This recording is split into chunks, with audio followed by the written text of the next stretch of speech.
Welcome back to Based on True Stories. Um, let's just jump right into it. For the second story, I take you back to my grandmother's house.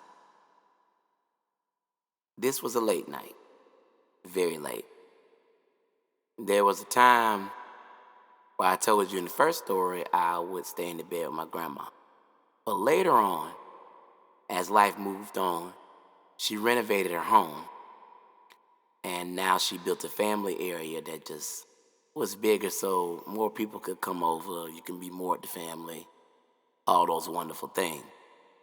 But one night, there was a reason for it. I don't know why, but the TV was big out in the front because my granddad bought it. It was like 70 inches or something like that, 67. I don't know. It was a huge TV. But I tend to just go out to the airbed and go to sleep out there because it was just a good feeling. Like you had a big TV, you had the room, you had the kitchen right there, so if you felt fat, there it is. And it's out in the front, so you really don't wake nobody up that's sleep in the back. So I would come out there, and there was a time when my grandma was not feeling good, so she started sleeping on the airbed, and I would come out there occasionally and sleep out there to check on her. There was one night, though,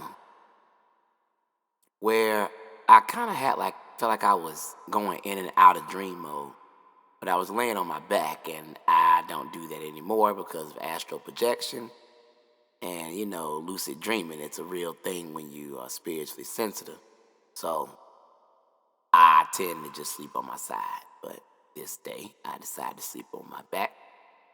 And I was sleeping on my back, and my grandma was there, and I was blinking, and I looked up, and I went back to sleep. And when I opened my eyes, there was a square face, almost like if you ever played Crash Bandicoot growing up, the little tiki thing, the ooga booga booga thing, it kind of looked just like that, but the eyes were dead red, and it began to scream in a completely different language at me, but it didn't move, but it was huge. It was bigger than the ceiling fan. It covered the ceiling fan, and it began to just scream to the top of its lungs. And I, once again, told you that I was a church boy. So at the time, they told you when you see these things, you say Jesus. And that's what makes it just go away. So I did that. And what was funny, I couldn't say anything else. And I was trying to wake up my grandmother, but she was there to sleep. And she was right next to me. It almost sounded like everything else was silent, but this creature was allowed to speak. And when I did that, everything ceased. And even though I was freaking out, it calmly woke up my grandmother. And she didn't say anything. She didn't freak out, didn't get up, just went right back to sleep. And, that was the second encounter that happened at the home. That's when I knew. I said, there's something else going on in this family. And as I get closer and closer to it, it'll reveal itself. And it already was. And this story is pretty short, but I just wanted to be known that these things go on and that you're not crazy.